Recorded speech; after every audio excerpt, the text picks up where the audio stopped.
नमस्कार दोस्तों, स्वागत है आप सभी का हृदय कॉमर्स ट्यूटोरियल में। सबसे पहले 2025 की सभी को शुभकामनाएं, happy new year.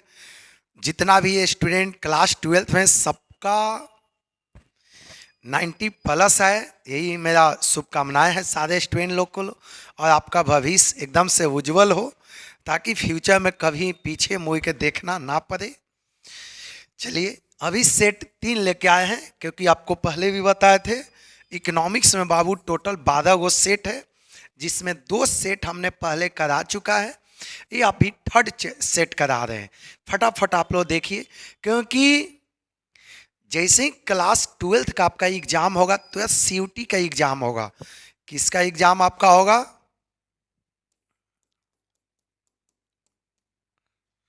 Common university eligibility test. अब यदि ये आप 100% पढ़ लेते हैं तो सीयूटी में आपका सिलेक्शन होना कंपलसरी है, 100% होगा। सीयूटी के हम स्पेशल बैच चलाएंगे, बहुत छोटा सा पेमेंट लेके आपको सीयूटी करा देंगे ताकि इंडिया के टॉप कॉलेज आपको मिल सके बहुत चीप अमाउंट में। ठीक ना। पहले आते हैं सीधे टॉपिक पर। देखिए, सेट 3 आपका है। आते हैं क्वेश्चन पर। मांग में विस्तार का कारण है एक्सपेंशन इन डिमांड कर्व। देखिए, एक्सपेंशन इन डिमांड और due to expansion in demand क्यों होता है। देखिए, आपको इकोनॉमिक्स में क्लियर बताया गया होगा कि जब प्राइस के कारण डिमांड में चेंज होता है तो 2 सिचुएशन होता है, expansion in demand, contraction in demand. Price के कारण डिमांड में चेंजिंग होता है तो वहां पर 2 सिचुएशन होता है, expansion in demand, contraction in demand. Expansion in demand बेटा कब होगा? जब किसी भी गुड्स का प्राइस का डाउन होगा। एक्सपेंशन इन डिमांड बाबू कब होता है? जब किसी गुड्स का प्राइस घटता है। ठीक ना। एक्सपेंशन मत होता है बढ़ना। किसी चीज का डिमांड कब बढ़ेगा? जब उसका प्राइस घटेगा। तो बाबू सही आंसर क्या होगा? इसका बी होगा। दी दी हुई वस्तु की कीमत गी जाना, fall in price of given commodities. Commodities मतलब गुड्स होता है, कोई दिक्कत। किसी गुड्स का प्राइस एक्सपेंड कब करेगा? जब उसका कीमत डाउन होगा, जब उसका कीमत घटेगा।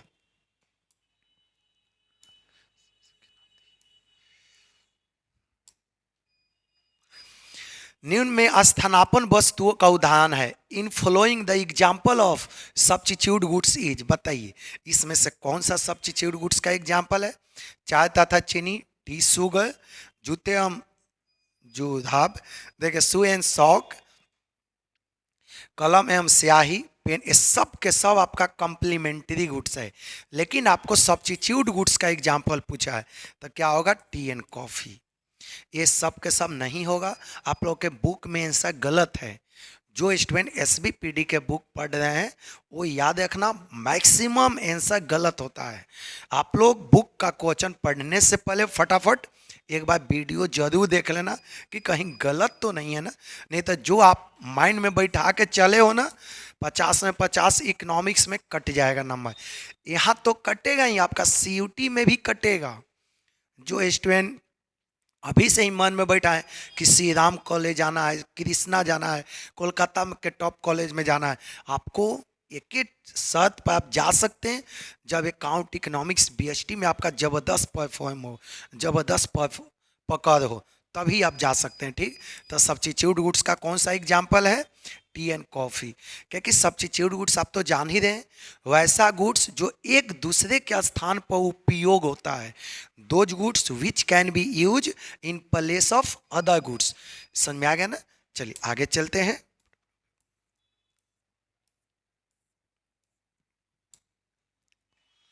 मांग की लोच है, इलास्टिसिटी ऑफ डिमांड इज। गुणात्मक कथन, क्वालिटेटिव स्टेटमेंट। यस, आप तो पहले से भी जाने हैं। ये जो इलास्टिसिटी ऑफ डिमांड आपका है ना, कौन सा स्टेटमेंट आपका होता है? क्वालिटेटिव स्टेटमेंट होता है। इसको रट जाना क्योंकि इसमें कंफ्यूजन आपका बहुत होगा। ठीक ना। तो ये आपका मांग की लोच कौन सा स्टेटमेंट है? गुणात्मक स्टेटमेंट है, क्वालिटेटिव स्टेटमेंट है।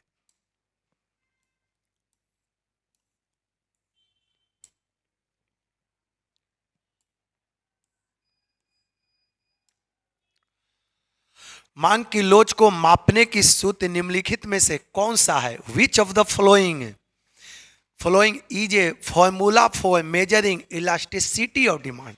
बताइए, इलास्टिसिटी ऑफ डिमांड के मेजर करने के कौन फॉर्मूला है? मांग मात्रा में अनुपातिक परिवर्तन डिवाइडेड बाय कीमत में अनुपातिक परिवर्तन, yes. Proportionate change in demand divided by, देखो ये डिवाइड का साइन है, proportionate change in price, yes.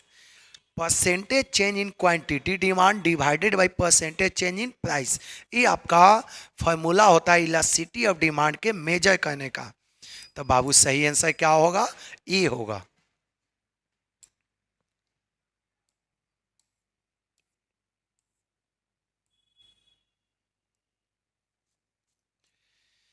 Giffen वस्तुएं की के लिए कीमत मांग की लोच होती है।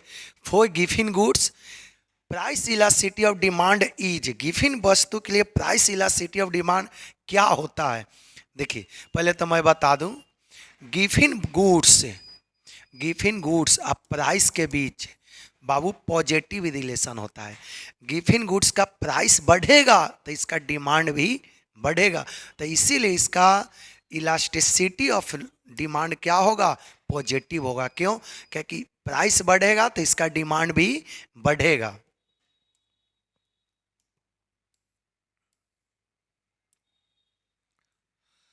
इकाई से कम मांग की लोच को निम्नलिखित में से कौन व्यक्त करता है? विच of the flowing show elasticity less than one? बताइए, इसमें से लेस देन वन को बेटा कौन शो करता है? Elasticity less than one. देखिएगा, आवश्यक वस्तु नेसेसिटी गुड्स, बता दूं मैं, नेसेसिटी गुड्स वैसा गुड्स है जिसके ऊपर प्राइस के चेंज होने की कोई प्रभाव नहीं पड़ता है। जैसे नमक, क्या नमक का कीमत बहुत बढ़ जाएगा तो क्या इसका डिमांड एकदम से घट के जीरो हो जाएगा? क्या नहीं, कभी नहीं। तो नेसेसरी गुड्स के केस में प्राइस यदि तेजी से बढ़ता है लेकिन डिमांड तेजी से नहीं बढ़ता है। नेसेसरी गुड्स में याद रखना हमेशा delta change in quantity less than होता है, किसके तुलना में? चेंज इन, इसको ऐसे भी लिख सकते हैं, परसेंटेज चेंज इन क्वांटिटी हमेशा कम होता है, किसके तुलना में? Percentage change in price. Price में कितनों भी चेंज हो, नेसेसरी गुड्स में ज़्यादा चेंजिंग नहीं होता है। तो बाबू सही आंसर क्या होगा? ए होगा।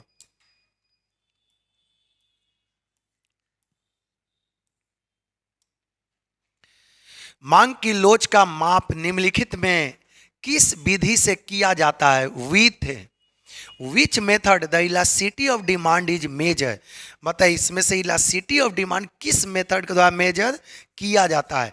कुल व्यय रीति, कुल टोटल एक्सपेंडिचर मेथड, यस। प्रतिशत या अनुपातित रीति, percentage of proportionate method, yes. बिंदु रीति, पॉइंट मेथड। इसका बाबू सही आंसर क्या होगा? डी होगा। क्योंकि आप लोग पढ़े भी हैं, इलास्टिसिटी ऑफ डिमांड मेजर करने के, इलास्टिसिटी ऑफ डिमांड मापने की ये तीनों विधि है। इलास्टिसिटी ऑफ डिमांड मापने की बाबू ये तीनों विधि है।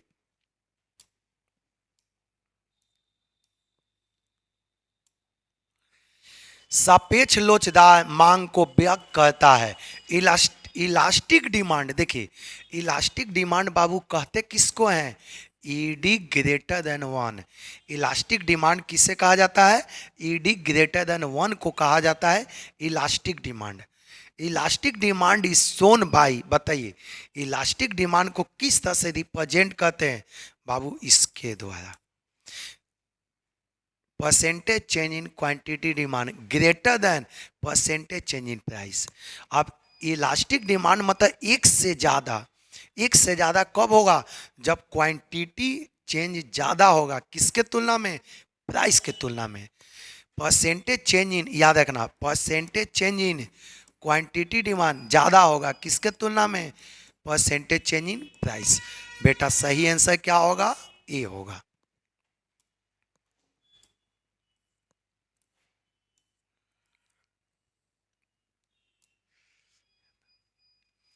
मांग की लोच मापने के लिए प्रतिशत या अनुपादित रीति का प्रतिपादन किसने किया, बताइए। बहुत सिंपल क्वेश्चन है, आपका सीयूटी में पूछा हुआ क्वेश्चन है, ये सीयूटी के भी पूछा हुआ क्वेश्चन है। देखिए, who propounded the percentage of proportionate method of measuring elastic of demand. Percentage और प्रोपोर्शनेट मेथड को किसने दिया, या देखिए of elasticity of demand, Marshall Flux. किसने दिया है परसेंटेज मेथड? फ्लक्स। इसी क्वेश्चन में कभी कभी चेंज भी कर देगा। जब क्वेश्चन में केवल ए देता, इलास्टिसिटी ऑफ डिमांड को किसने दिया, जब क्वेश्चन में बोलता है कि इलास्टिसिटी ऑफ डिमांड को किसने दिया, तो बाबू सही आंसर इसका हो जाता मार्शल। जब बोलता है कि इलास्टिसिटी ऑफ डिमांड का डिफिनेशन किसने दिया, तो ये हो जाता मार्शल। लेकिन इस क्वेश्चन में लिखा है कि परसेंटेज ऑफ प्रोपोर्शनेट मेथड का डिफिनेशन किसने दिया, या परसेंटेज ऑफ प्रोपोर्शनेट मेथड किसने दिया, तो ये हो जाएगा फ्लक्स। केवल इलास्टिसिटी ऑफ डिमांड बोलेगा तो हो जाएगा मार्शल। लेकिन यहाँ पर जब पूछे कि परसेंटेज ऑफ प्रोपोर्शनेट मेथड किसने दिया, तो इसका बाबू सही आंसर हो जाएगा फ्लक्स। कोई दिक्कत? चलिए, एक स्टूडेंट पूछा है कि सर, हाँ, सीयूटी के बहुत जल्दी जितना यदि इकोनॉमिक्स बीएसटी अकाउंट हम करा देते हैं ना, तो सीयूटी का हम एक एक करके आपको प्रैक्टिस कराएंगे। कोर्स नहीं नहीं, आप लोग को एप्लीकेशन पर मिलेगा। जितना भी स्टूडेंट देख रहे हैं वीडियो ना, बहुत छोटा अमाउंट लेके हम लोग सीयूटी तैयारी कराते हैं। आप लोग पिछले बार देखे होंगे 100 स्टूडेंट मेरे पास से बड़े बड़े यूनिवर्सिटी में, बड़े बड़े कॉलेज में इंडिया का गया है। बहुत छोटा सा अमाउंट आपको बता दिया जाएगा कि सीयूटी के कितना चार्ज लगेगा। टोटल आपको नोटिफिकेशन में हम लोग बता देंगे। अभी बस थोड़ा 12th का टाइमिंग है, 12th पढ़ लो। उसका जैसे ही ये वीडियो 12 सेट समाप्त होगा, एक सीयूटी के पूरा हम सिलेबस आपको बताएंगे। उसके साथ हम बताएंगे कि कितना पेमेंट लगेगा। अब बहुत थोड़ा सा अमाउंट, छोटा सा अमाउंट देकर आप सीयूटी के जबरदस्त तैयारी कर सकते हैं। ठीक, इसका आंसर तो आपका हो गया। इसका सही आंसर क्या होगा? फ्लक्स ने दिया था।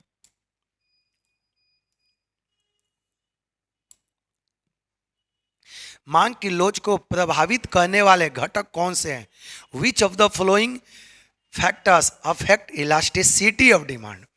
अब बताइए कौन कौन ऐसा फैक्टर है जो इलास्टिसिटी ऑफ डिमांड को आपको प्रभावित करता है? वस्तु की प्रकृति, नेचर ऑफ गुड्स, यस। कीमत स्तर, प्राइस लेवल, यस। आय स्तर, इनकम लेवल, यस। इनमें से सभी, ऑल ऑफ दीज। बेटा ये सारे के सारे आपको इलास्टिसिटी ऑफ डिमांड को अफेक्ट करता है। ये सब के सब बाबू आपका इलास्टिसिटी ऑफ डिमांड को क्या करता है? अफेक्ट करता है।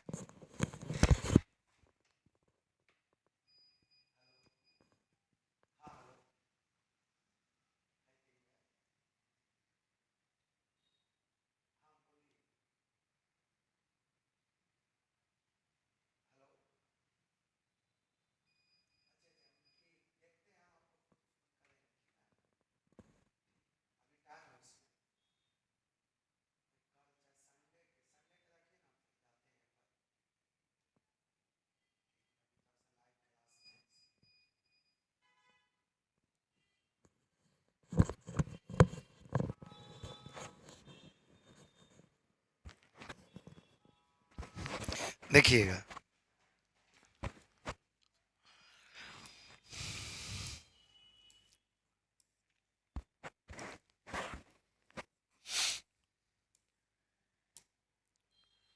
आगे देखिएगा, मांग की लोच कितने प्रकार की होती है? How many types of elasticity of demand. आप तो जान ही रहे, इलास्टिसिटी ऑफ डिमांड बाबू कितने प्रकार का होता है? 5 टाइप का। Relatively elastic, relatively in elastic, unit elasticity, relatively perfect elasticity, relatively imperfect. कोई दिक्कत? चलिए, 5 टाइप का होता है total.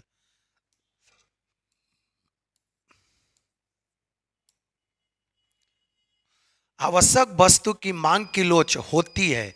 Elasticity of demand for necessity is, देखिए, elasticity of demand for necessary is, आवश्यक वस्तु की मांग की लोच होती है।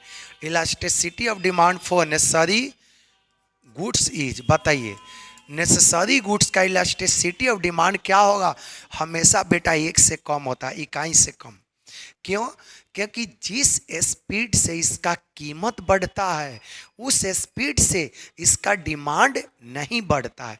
जैसे नमक, जैसे बाबू नमक, जैसे बेटा क्या है इसका नमक, देख लीजिए,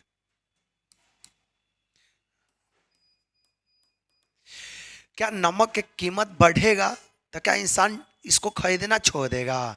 या नमक का कीमत एकदम से घट गया तो क्या इसको दिन रात खाली सब कोई नमक ही खाएगा क्या? नहीं। तो नेसेसरी गुड्स है ना बेटा, नेसेसरी गुड्स का डिमांड का जो इलास्टिसिटी ऑफ डिमांड होता है हमेशा एक से कम होता है। इसका एक ही कारण है कि जिस स्पीड से कीमत बढ़ता है उस स्पीड से डिमांड नहीं बढ़ता है नेसेसरी गुड्स में।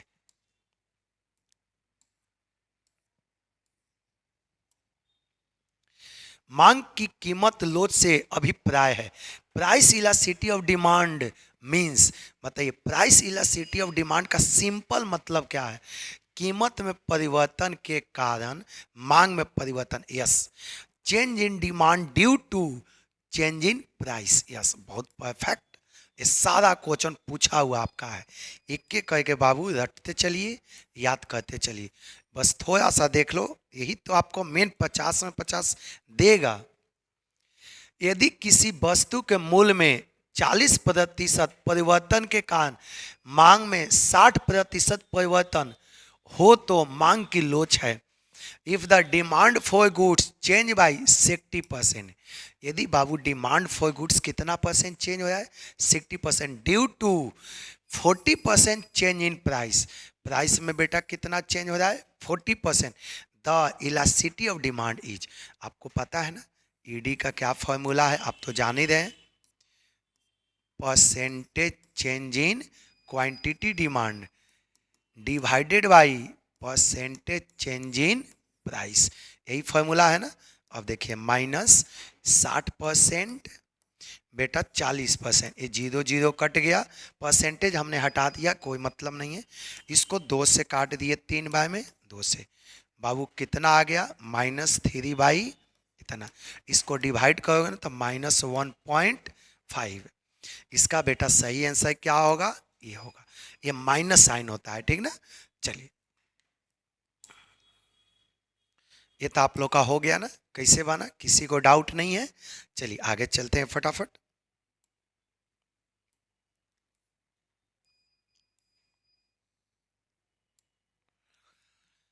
नेक्स्ट क्वेश्चन में देखिएगा, एक देखिए, एक ऋतु जो रेखी मांग वक्र के मध्य बिंदु पर मांग की लोच है। The elasticity of demand at the mid point of straight line demand is, mid point पर, आप तो जान ही रहे ना, यदि डिमांड कर्व है तो इसके बीच के पॉइंट पर क्या होता है? हमेशा याद रखना E D equal to 1, mid point पर क्या होता है? हमेशा बाबू ई डी इजकल टू 1 होता है मिड पॉइंट पर। चलिए क्या होगा आपका? Will be 0, will be unit, चलिए इकाई होगी, चलिए बेटा सही आंसर क्या होगा? बी होगा। हमेशा मिड पिंटू पर 1 होता है, मिड बिंदु पर क्या होगा? मिड पॉइंट पर हमेशा 1 होता है, ईडी इक्वल टू बाबू क्या होगा? 1 मिड पॉइंट पर।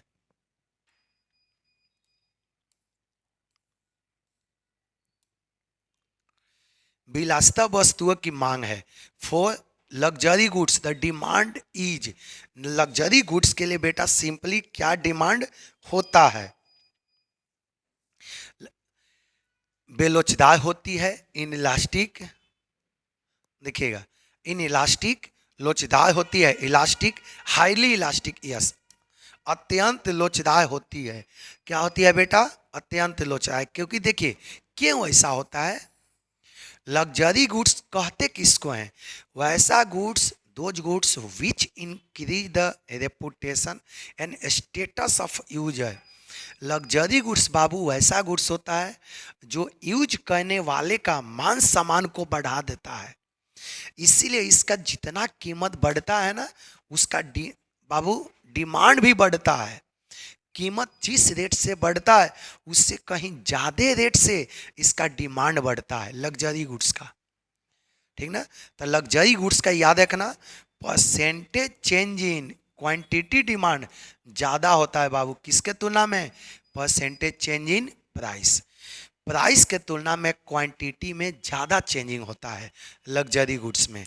तो बाबू सही आंसर क्या होगा, सी होगा।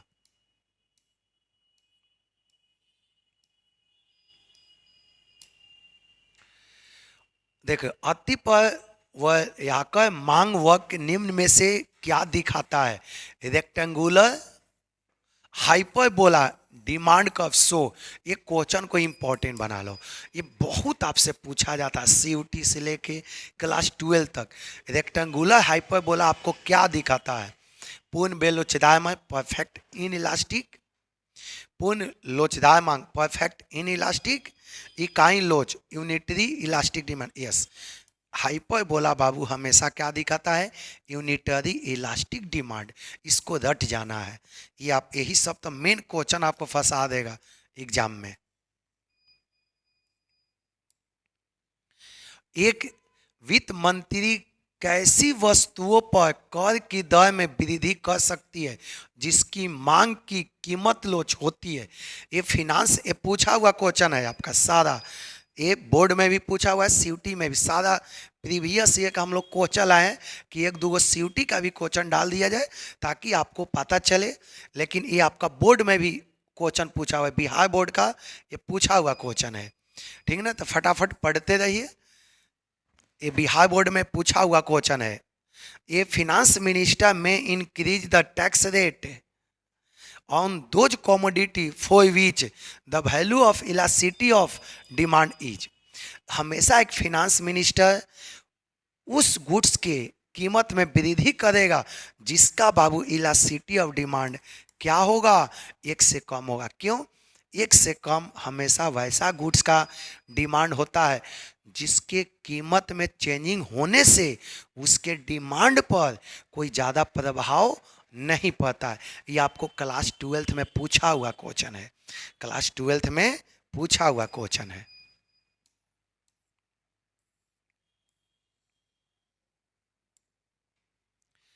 जब किसी वस्तु की मांग पूर्णतः बेलोचदार होती है तब मांग वक्र होता है। When elasticity of demand of commodity is perfectly inelastic, जब इलास्टिसिटी ऑफ डिमांड बाबू बेटा कैसा होता है, perfectly inelastic, the demand come becomes. पहले मैं बता दूं परफेक्टली इनइलास्टिक किसको बोलते हैं, इसको। यहाँ पर बेटा वाई एक्सिस होता है, यहाँ पर क्या होता है, एक्स एक्सिस। तो परफेक्टली इलास्टिक इसको बोलते हैं। मतलब यहाँ पर बेटा ई डी इजकल टू क्या होता है, 0। यहाँ पर बाबू ई डी इजकल टू क्या होता है, 0 होता है। तो देखिए ये हमेशा वाई एक्सिस का पैरेलल है। परफेक्टली इन इलास्टिक बेटा कब होता है, परफेक्टली इन इलास्टिक बाबू कब होता है, वाई एक्सिस का पैरेलल होता है। ठीक ना, इसको पूरा मन भर पढ़ते रहो ताकि 50 में 50 बेटा छूटे नहीं। एक भी नंबर कम आएगा तब दुर्भाग्य होगा।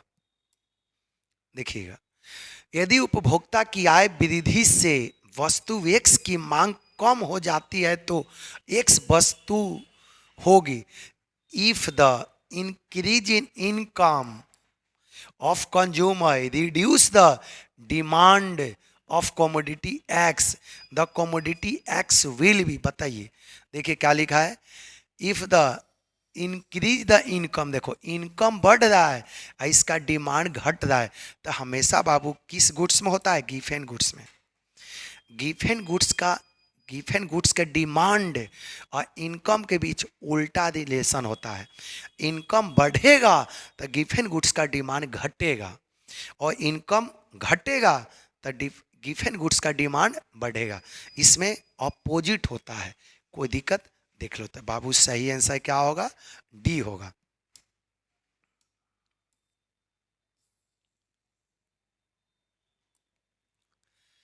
यदि किसी वस्तु की मांग रेखा कीमत अक्ष y के समांतर है तो वस्तु की कीमत मांग की लोच का मान क्या होगा?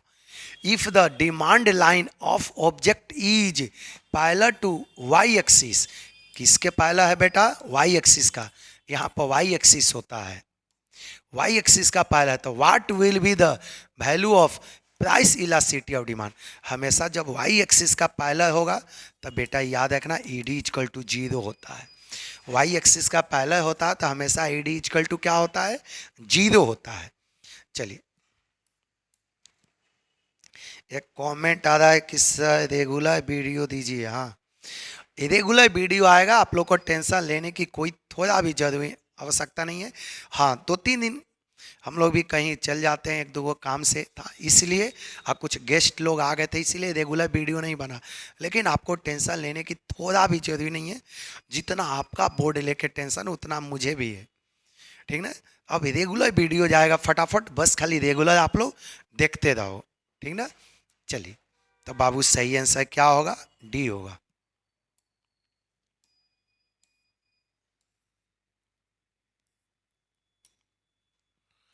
यदि मूल्य में परिवर्तन के बावजूद मांग की मात्रा में कोई परिवर्तन ना हो तो इसमें होती है। If there is no change in quantity demand, देखो क्वांटिटी डिमांड में कोई चेंजिंग नहीं हुआ। In response to any change in price it is situation of, बताइए डिमांड में बेटा कोई चेंजिंग नहीं हुआ, प्राइस में खाली चेंजिंग हो गया। प्राइस में क्या हो गया? चेंजिंग हो गया। तो यदि 0 में किसी भी चीज़ से डिवाइड करेंगे ना तो उसका वैल्यू 0 होगा। तो बताइए क्या होगा? Unit elasticity 0। अब पता है ना, ऊपर क्वांटिटी डिमांड होता है, नीचे प्राइस होता है। तो बोला कि क्वांटिटी डिमांड में 0 चेंजिंग हुआ, यही बोला है आपका।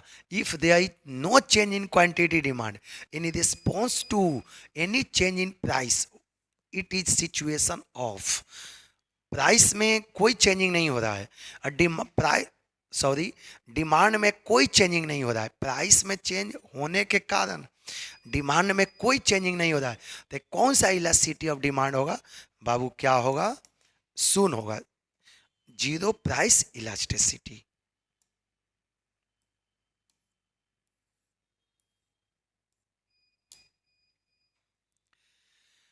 स्थानापन्न वस्तु की मांग की लोच होती है। Elasticity of demand for substitute goods is, बताइए elasticity of demand for substitute goods is 0, ऋणात्मक नेगेटिव, धनात्मक पॉजिटिव, हमेशा इकाई से कम, ऑलवेज लेस देन यूनिट 1। देख लीजिए, पहले तो मैं बता दूं सब्स्टिट्यूट गुड्स, पता है ना, वैसा goods those goods which can be used in place of other।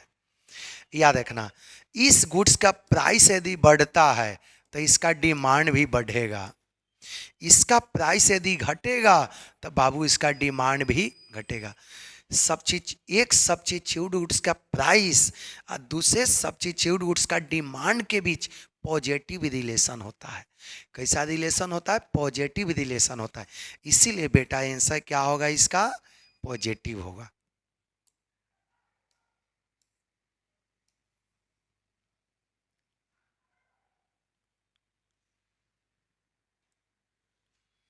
निम्नलिखित में से कौन सा कथन सत्य है? विच of the following statement is true, बताइए कौन सा इसमें से स्टेटमेंट सही है? विच of the following statement is true? आवश्यक वस्तु की मांग की लोच शून्य होती है। Elasticity of demand for necessary is 0, नहीं, ये गलत है, क्योंकि नेसेसरी गुड्स का डिमांड हमेशा 1 से कम होता है। ये स्टेटमेंट 100% गलत है। मांग की लोच गुणात्मक कथन है। Elasticity of demand is qualitative statement, yes ये स्टेटमेंट सही है। आगे देखें, मांग की लोच मापने की प्रतिशत रीति का प्रतिपादन मार्शल ने किया था। Marshall propounded the percentage method of measuring elasticity of, ये गलत है। परसेंटेज मेथड के बेटा कौन दिया है? फ्लक्स दिया था। परसेंटेज मेथड को किसने दिया? फ्लक्स, ये मार्शल नहीं दिया है। केवल इलास्टिसिटी ऑफ डिमांड बोलता तब मार्शल होता, लेकिन यहाँ पर क्लियर बोल दिया Marshall propound the percentage method. अब परसेंटेज मेथड के बेटा कौन दिया है, इसको फ्लक्स दिया है। ये परसेंटेज मेथड को किसने दिया, फ्लक्स। मांग की लोच 6 प्रकार की होती है। There are 6 types of elasticity of demand. ये तो गलत है बेटा, सही आंसर इसका बी होगा। कोई दिक्कत नहीं।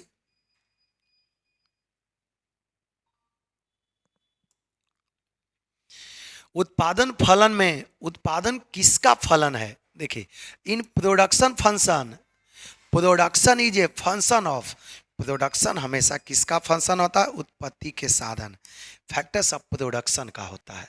एक सेकेंड रुकिए।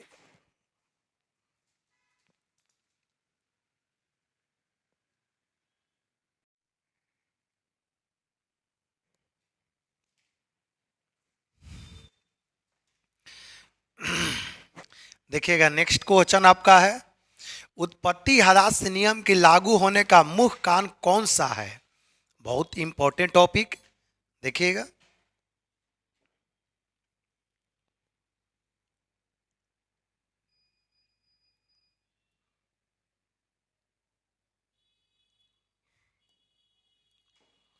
देखिएगा उत्पत्ति ह्रास नियम लागू होने का मुख्य कौन सा कारण है, कौन सा है, अब बताइए फटाफट। The basic reason of operating law of diminishing return is, diminishing return operate करने का इसमें से कौन सा वैलिड रीजन है, साधनों की सीमित स्कार्सिटी ऑफ फैक्टर्स, यस ये भी है। साधनों का अपूर्ण स्थानापन्न होना, ये भी है। Imperfect substitution between factors, A and B both. बाबू सही आंसर इसका क्या है, सी है।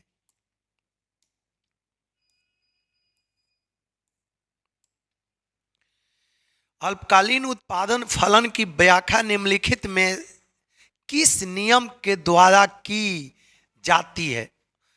विच of the flowing explain the short run production function, बताइए शॉर्ट रन प्रोडक्शन फंक्शन इसमें से कौन एक्सप्लेन करता है। मांग के नियम से, लॉ ऑफ डिमांड नहीं, परिवर्तनशील अनुपात के नियम द्वारा, yes. Law of variable proportion, yes. Law of variable proportion he short run production function को बाबू एक्सप्लेन करता है। याद रखना बुक में बहुत गलती दिया हुआ है, आप लोग बार बार बोले, एक बार वीडियो देख के ही आप लोग बुक में टिक लगाओ, और नहीं तो हम पीडीएफ आपको सेंड कर देंगे। जितना भी ग्रुप में आप लोग को देखिए भेज दिया होगा, जो यहाँ पर क्लास किए हैं ठीक, जो नहीं भी क्लास किए हैं देखिए नंबर दिया होगा यूट्यूब चैनल पर, उस पर कॉल कीजिए, उस सारा पीडीएफ हम आपको दे देंगे।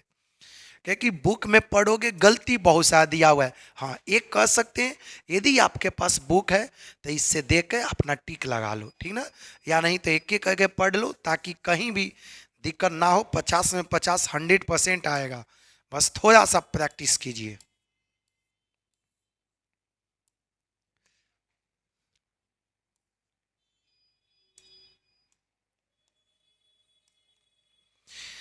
देखिए दीर्घकालीन उत्पादन फलन का संबंध निम्न में से किससे है।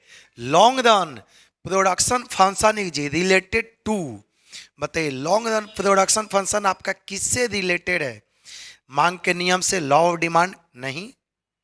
उत्पत्ति वृद्धि नियम से, लॉ ऑफ इंक्रीजिंग रिटर्न नहीं। पैमाने की प्रतिफल नियम से, law of return to scale, yes आपका इससे रिलेटेड है। लॉन्ग रन प्रोडक्शन फंक्शन हमेशा किससे बेटा रिलेटेड है, law of return to scale से रिलेटेड है।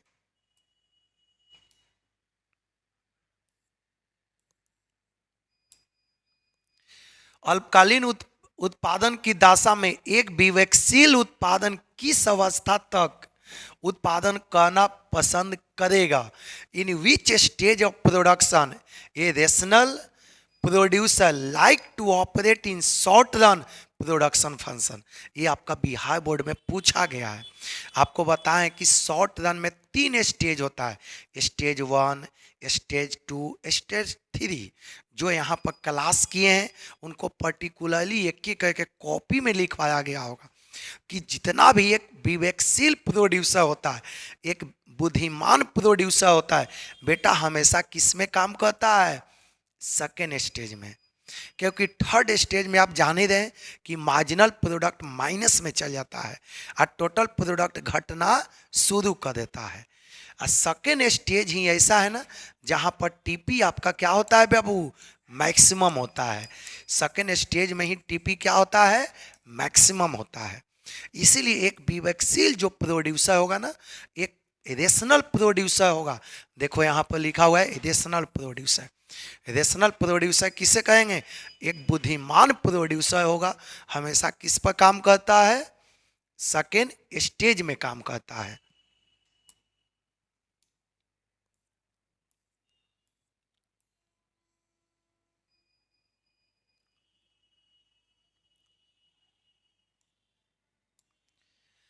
देखिए, परिवर्तनशील उत्पादन के नियम, उत्पादन की 3 अवस्था की चर्चा देखिए चर्चा करता है। उत्पादन के प्रथम चरण में law of variable proportion explain 3 stage of production.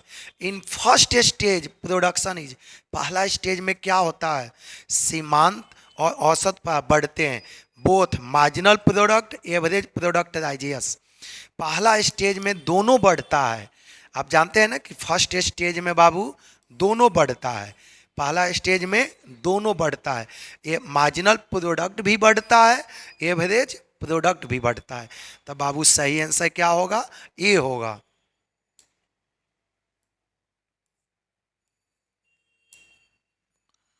वह कौन सा समय है जिसमें उत्पादन के सभी साधन परिवर्तनशील किए जा सकते हैं? बताइए कौन ऐसा फैक्टर है जिसमें सब के सब वेरिएबल होता है?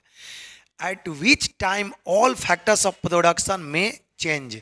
शॉर्ट रन में, सॉरी लॉन्ग रन में।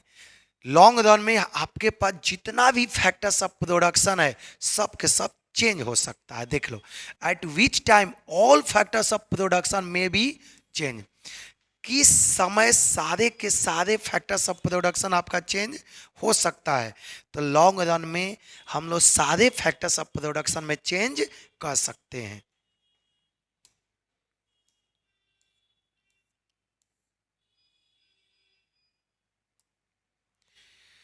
उत्पादन फलन को व्यक्त करता है। Production function express as, production function को बेटा कौन एक्सप्रेस करता है? Q X equal to F A B C D. ये सबको बोलते हैं factors of production. A B C D को क्या बोलते हैं बाबू? फैक्टर्स ऑफ प्रोडक्शन बोलते हैं इसको। ये सबको बेटा किस नाम से जानते हैं? Factors of production. इसको क्या बोलते हैं? Quantity of goods x. तो प्रोडक्शन फंक्शन को कौन एक्सप्रेस करता है? एक्सप्रेस मतलब कौन दिखाता है, कौन व्यक्त करता है? तो Q X equal to F A B C D. A B C D को क्या बोलेंगे?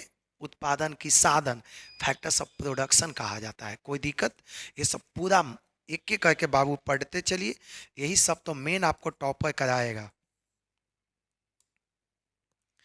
अल्पकालीन उत्पादन प्रक्रिया में निम्नलिखित में से कौन से साधन होते हैं? विच ऑफ द, देखिए, which factors among following we find in short run production process. Short run production process में इसमें कौन सा फैक्टर होता है? स्थिर साधन, फिक्स फैक्टर्स, यस ये तो होता ही है। परिवर्तनशील साधन, वेरिएबल फैक्टर्स, ये भी होता है। Both A and B. Short, याद रखना, शॉर्ट रन प्रोडक्शन फंक्शन में दोनों होता है। आप लोग तो जान ही रहे, शॉर्ट रन प्रोडक्शन फंक्शन में बाबू दोनों होता है। कुछ फैक्टर फिक्स होता है और कुछ फैक्टर वेरिएबल होता है, ठीक ना? तो शॉर्ट रन प्रोडक्शन फंक्शन में बेटा दोनों होता है, कुछ फिक्स होता है, कुछ वेरिएबल होता है। कोई दिक्कत? चलिए,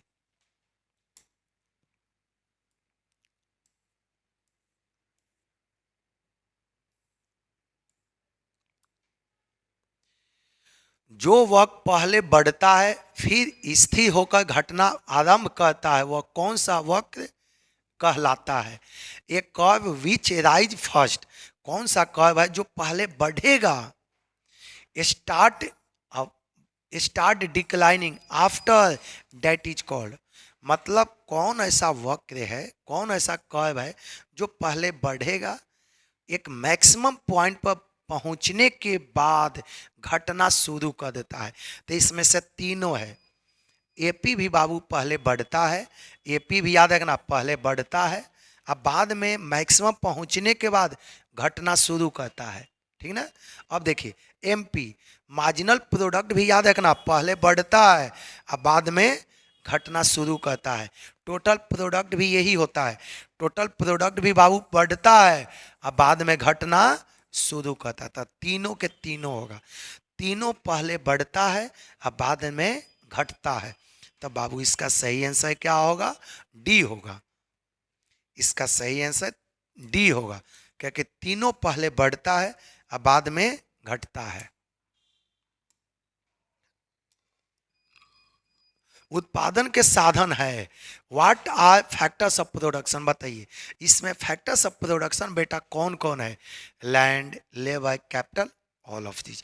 यहाँ पर तीनों के तीनों बाबू क्या है, उत्पादन की साधन है। यहाँ पर तीनों के तीनों क्या है, उत्पादन की साधन है।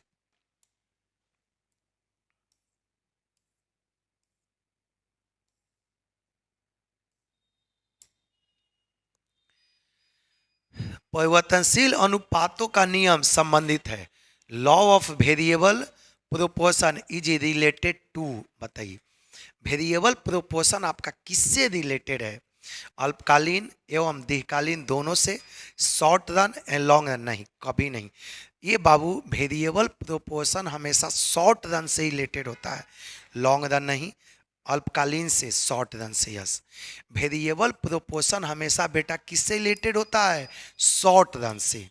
वेरिएबल प्रोपोर्शन बेटा हमेशा किससे रिलेटेड होता है, शॉर्ट रन से।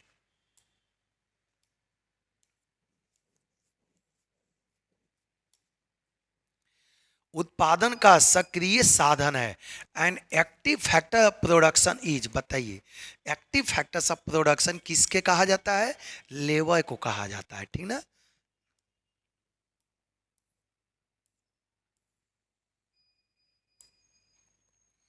उत्पादन के सभी साधनों में एक ही अनुपात में वृद्धि के परिणाम स्वरूप उत्पादन में अधिक अनुपात में वृद्धि हो तो इसे कहते हैं, बहुत बेटा इंपॉर्टेंट क्वेश्चन।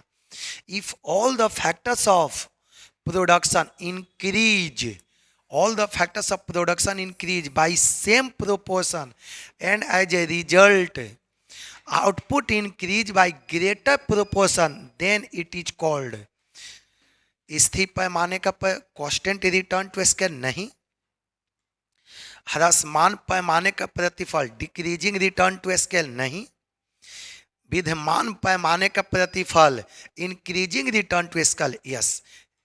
जब जिस अनुपात में फैक्टर बढ़ता है उससे यदि ज़्यादा रेशियो में प्रोडक्शन बढ़ता है तो हमेशा बाबू यहाँ पर क्या होगा, इंक्रीजिंग रिटर्न होगा। जिस रेशियो में इनपुट हो रहा है उससे यदि कहीं ज़्यादा रेशियो में आउटपुट में इंक्रीज हो रहा है तो हमेशा बाबू क्या होगा, इंक्रीजिंग रिटर्न टू स्केल होगा। ये आप लोग टिक लगा लिए। चलिए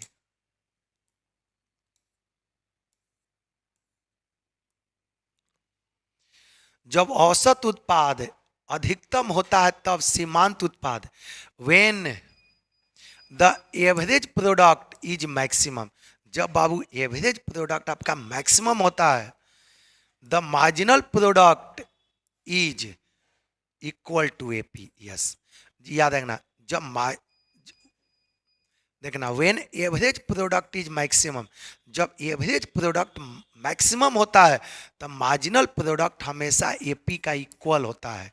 हमें आप इस तरह के डायग्राम पढ़े हैं ना, ये आपका एपी है और ये आपका एमपी है। एपी डायग्राम थोड़ा उल्टा बन गया।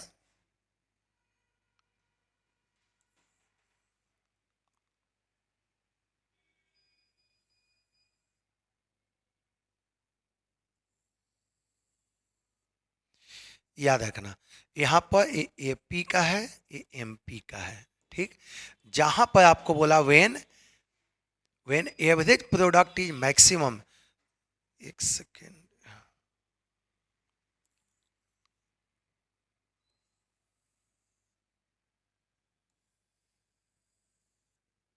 याद रखना, ये आपका एपी है, ये एमपी है।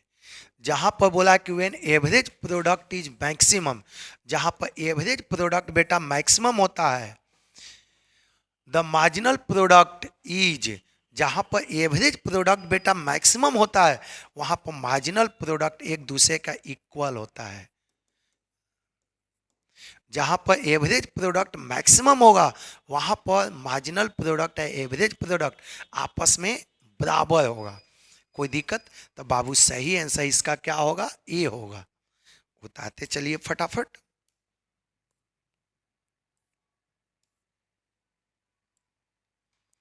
निम्नलिखित में से कौन उत्पत्ति का साधन नहीं है? विच of the following is not a factors of production? बताइए इसमें से कौन सा फैक्टर्स ऑफ प्रोडक्शन नहीं है? लैंड तो है ही, लेबर है, मनी नहीं है। मनी आपका फैक्टर्स ऑफ प्रोडक्शन नहीं है।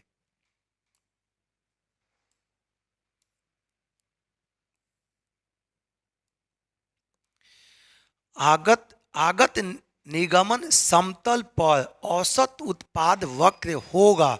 The average product curve in the input output place will be. बताइए एवरेज प्रोडक्ट का कैसा शेप होता है? तो याद रखना, एवरेज प्रोडक्ट का बाबू जो शेप होता है, एवरेज प्रोडक्ट का शेप उल्टा यू के जैसा होता है। कैसा होता है? इनवर्स यू शेप, उल्टे यू आकार का। जो एवरेज प्रोडक्ट का बेटा जो शेप होता है कैसा होता है? उल्टा यू के जैसा होता है। इसका इसके जैसा शेप होता है, इस तरह के बोल सकते हैं। यू का उल्टा यू के, ये एपी का शेप है। उल्टा क्या मान सकते हैं? उल्टा यू के जैसा शेप होता है इसका। ठीक ना? यही आपसे पूछा है, बहुत इंपॉर्टेंट क्वेश्चन है। आप लोग देखते चलिए फटाफट।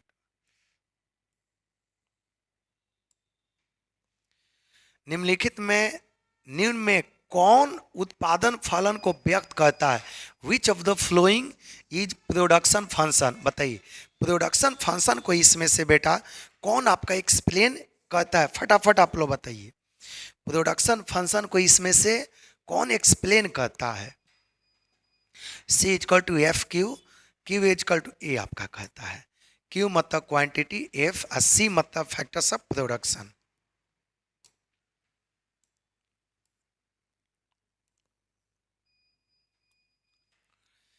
परिवर्तनशील अनुपात का नियम संबंधित है।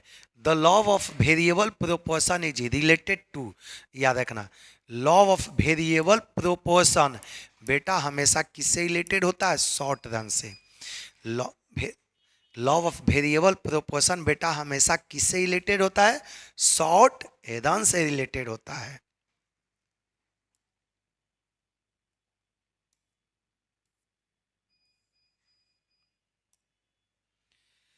एक फर्म का उत्पादन फलन है the production function of firm. बताइए प्रोडक्शन फंक्शन फर्म का क्या है? उत्पादन, प्रोडक्शन, आगमन एवं निगमन के संबंध, relationship between input and output. Yes, production function हमेशा बेटा यही दिखाता है, इनपुट और आउटपुट के रिलेशन को दिखाता है। प्रोडक्शन फंक्शन बेटा हमेशा किसका? फंक्शन मतलब याद रखना है रिलेशन। फंक्शन मतलब यदि आपको जब भी कंफ्यूजन हो तो क्या समझना? रिलेशन, संबंध। फंक्शन हमेशा दो चीज के संबंध को दिखाता है, इनपुट और दूसरा बाबू आउटपुट। प्रोडक्शन फंक्शन दिखाता है कि हम कितना इनपुट लगाए तो हमको कितना आउटपुट हुआ। तब प्रोडक्शन फंक्शन बेटा हमेशा इनपुट और आउटपुट के रिलेशन को दिखाता है। ठीक ना?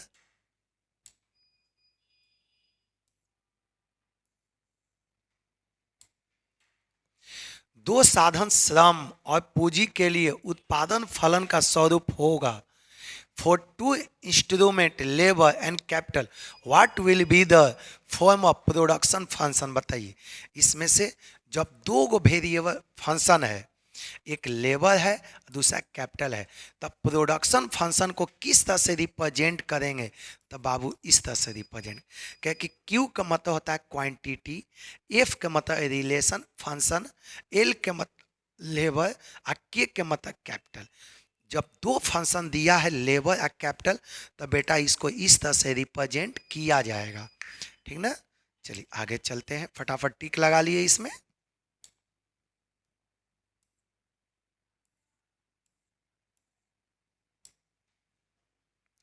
जब कुल उत्पादन अधिकतम है तब सीमांत उत्पादन, when total product is maximum then marginal product zero. आप तो जान ही रहे हैं कि जब टोटल प्रोडक्ट मैक्सिमम होता है, आप जाने हैं ना, आप जान ही रहे हैं कि जब टोटल प्रोडक्ट बाबू मैक्सिमम होता है, टोटल प्रोडक्ट मैक्सिमम होता है, तब मार्जिनल प्रोडक्ट यहाँ पर क्या होता है? जीरो। जब टोटल प्रोडक्ट बाबू यहाँ पर मैक्सिमम होता है, तो मार्जिनल प्रोडक्ट क्या होता है? जीरो। तो बेटा सही आंसर क्या होगा? जीरो होगा। कोई दिक्कत? When total product is maximum then marginal product is zero.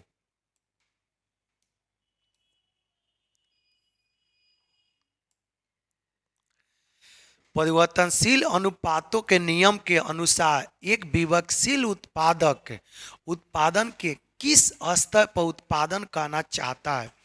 Eight what level of production does a judicial producer want to produce according to law of variable proportion.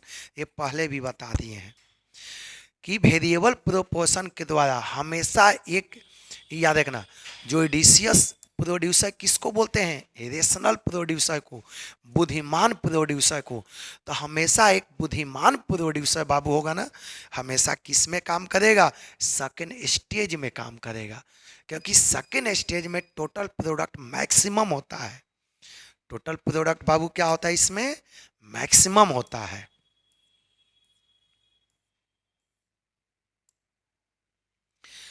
निम्न में से किस वाक्य का आकार उल्टा यू आकार का होता है? देखो अभी अभी बताएं, एवरेज प्रोडक्ट का, एवरेज प्रोडक्ट का आकार उल्टा यू के जैसा होता है। विच of the flowing curve is inverted U shape? बताइए इन्वर्टेड यू शेप का आकार किसके जैसा होता है? एवरेज प्रोडक्ट का। एवरेज प्रोडक्ट का आकार बेटा कैसा होता है? उल्टा यू के जैसा होता है।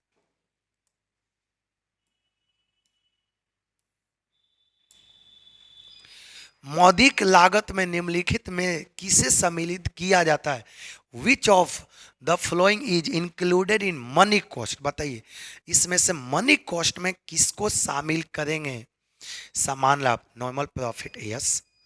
व्यक्त लागत है, एक्सप्लिसिट कॉस्ट, यस। व्यय लागत है, implicit cost, yes. All of these money cost में बाबू ये तीनों शामिल होता है, normal profit, explicit cost, implicit cost, all of ever. Money cost में बेटा तीनों शामिल होते। आप लोग जो यहाँ क्लास किए होंगे, एक की कई के कॉपी में लिखवाया गया होगा।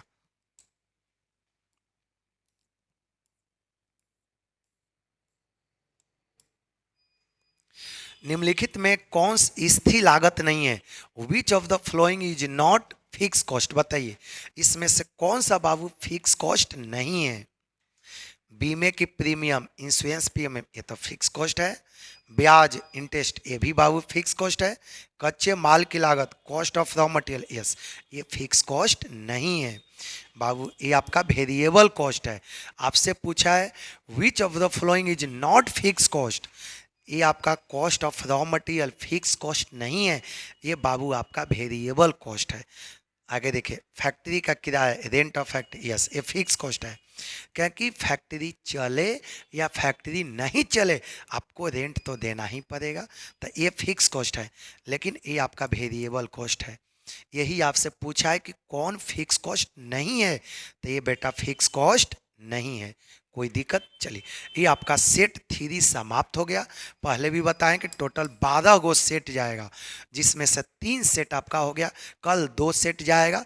बस 2 से 3 दिन में 12 सेट आपका चला जाएगा। बस एक एक करके पढ़िए, और जितना भी कॉमर्स का स्टूडेंट है, आर्ट्स का स्टूडेंट है, उसके पास आप वीडियो सेंड करो, ताकि सारे स्टूडेंट को हेल्प मिल सके। ठीक, सभी को थैंक यू।